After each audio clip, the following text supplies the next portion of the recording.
Hello, Pat O'Toole from the news desk of the Irish Farmers Journal here again. I'm now joined by Andrew Doyle, TD for Wicklow, and Cormac Healy, the Executive for Meat Industry Ireland. And lads, I suppose we've heard a lot here today about the sector response to Brexit.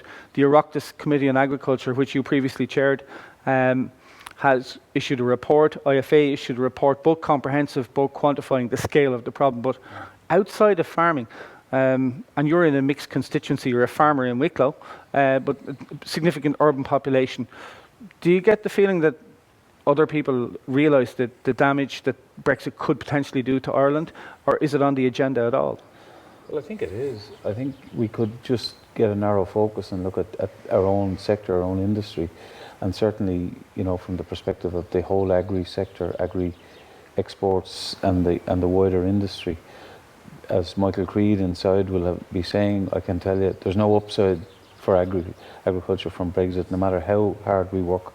But we have to make it as close to what exists at the moment. But for the wider community and the wider, broader spectrum, I mean, people think about travel access. They think about anybody that's involved in business, say. One of the points that's made in a seamless border environment, goods travel, paper follows.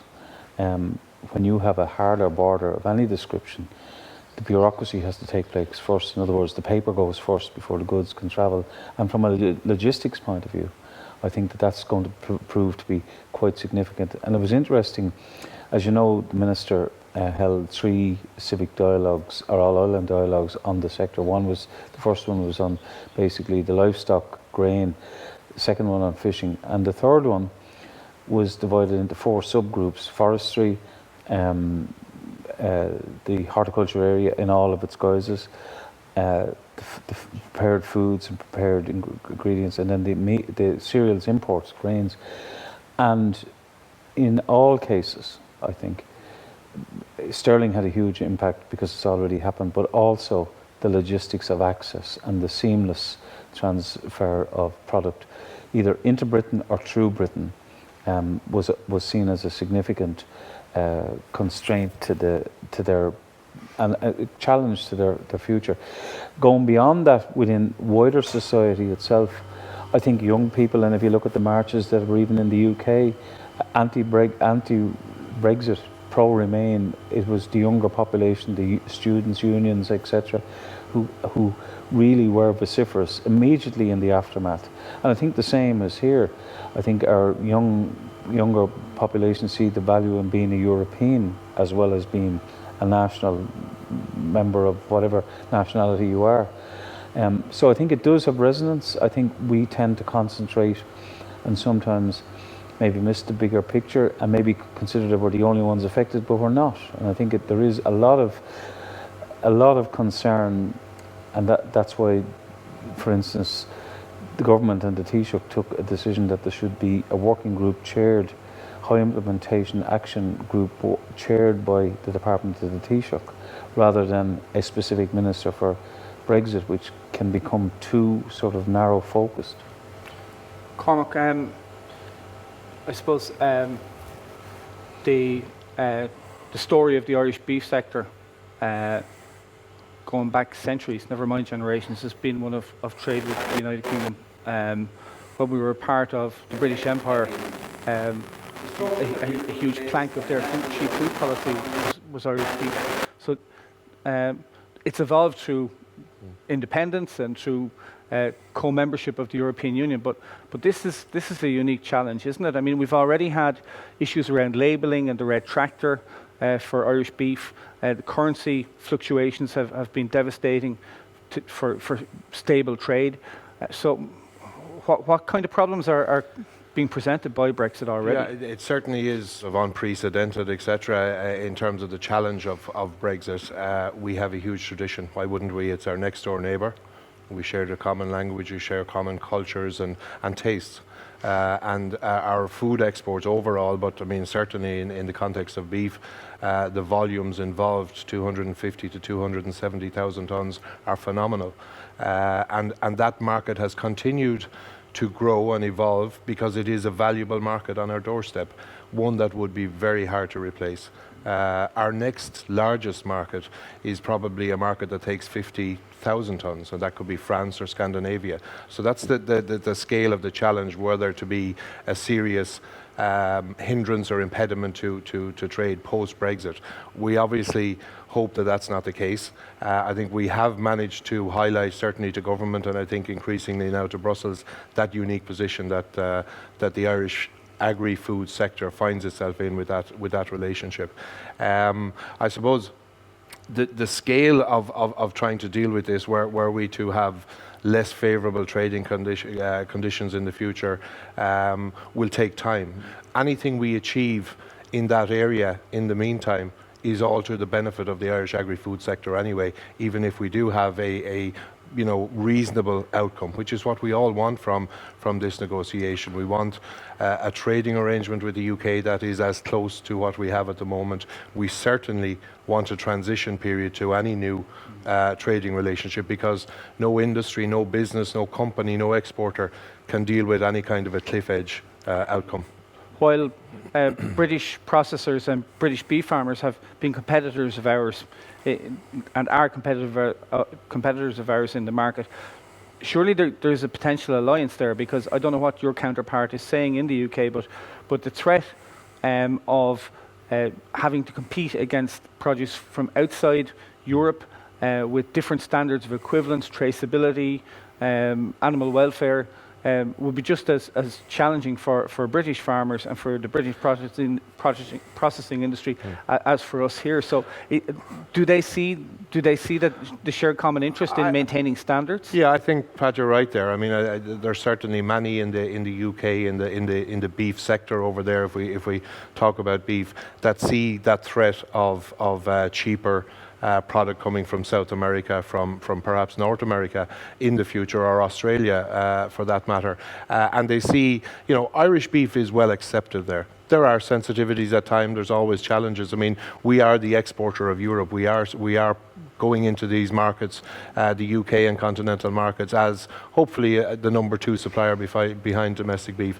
But Irish beef is very welcome in a UK scenario. A huge amount of work has been done to achieve that position. I think to our strength also is the fact that the market has evolved. I mean, this isn't a carcass beef market, sides of beef going over. This is a very sophisticated market and supply chain now, and one that is fresh. So the one advantage in all of that context is that we are on the doorstep.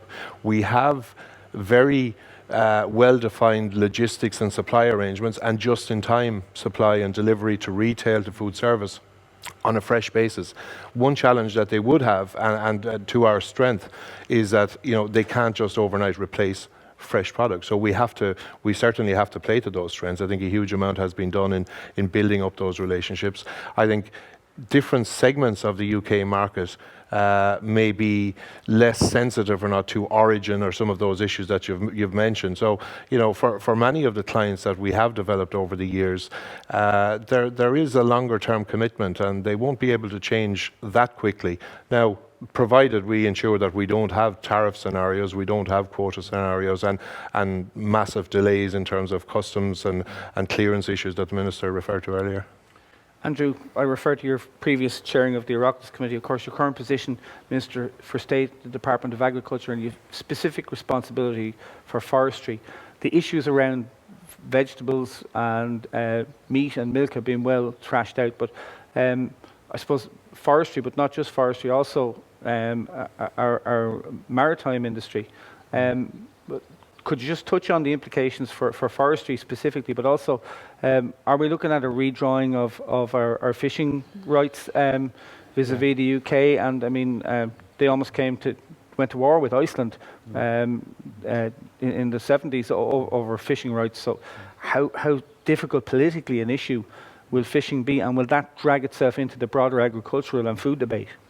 Okay, well, just to deal with the forestry first, if you look at the profile of the Irish forestry business from the point of view of the finished product, at the time of the so-called Celtic Tiger and boom, I suppose the domestic market in this country was taking 70 to 80% of both the sawn log and the panel board. That's literally flipped to the other way around over the last 10 years. So it's shown great capacity, the industry has shown great capacity to change and target, and it's been very successful at doing it. So the challenge now is Britain, sterling is the biggest market for our product. It's between 70 and 80% for both sawlog and the sawn timber, should I say, and the board products which we export. Two things: sterling, the 15% wiped off straight away, and secondly is the logistics. And probably more as important, and thankfully so far so good, domestic consumption. So for instance, I was down in MII in Clonmel, the board mill plant, 2 weeks ago, where they have a capacity to produce 320,000 tonnes, cubic metres should I say, of product, and they aim to produce 350 this year. They have to squeeze it to the last to satisfy the demand. So the demand in the UK has held firm. Those three things are the challenges. Of the three, ironically, sterling in a way they adjust to, because they've had to adjust to flipping demand. But demand and logistics are going to, bureaucracy, tariffs, potential tariffs are probably the biggest single stifler, because there is a competitor there, some of which is in the euro, some of which isn't, from Scandinavia, but they've got to like our spruce in particular. Believe it or not, people sometimes lambaste it, but spruce its product is particularly suited to what the UK demands. On the fishing, this is really the big challenge I feel at the end of the day on negotiations. So we mentioned earlier that the Minister Creed held the three discussions. Fishing is one sector on its own. The UK, volume-wise, as opposed to percentage, probably stands to gain the most out of just saying, okay, we will no longer fish in EU waters, but you all to get out of the UK waters, because of the way the arithmetic works. That said, when everything is brought to a point, and I mentioned this earlier in a discussion with David, actually, who was on before you, everything then will have to go up onto the table to be negotiated through when the final deal. And within the agri sector, that fishing one is going to be really, really critical. There's a lot of emotional attachment, as well as everything else, to the fishing rights, and we have held them as a national asset, quotas, whereas other countries have given them to the fishermen who can sell them. So sometimes you can have a fish, or English quota with a different country's flag, who actually eventually own that quota.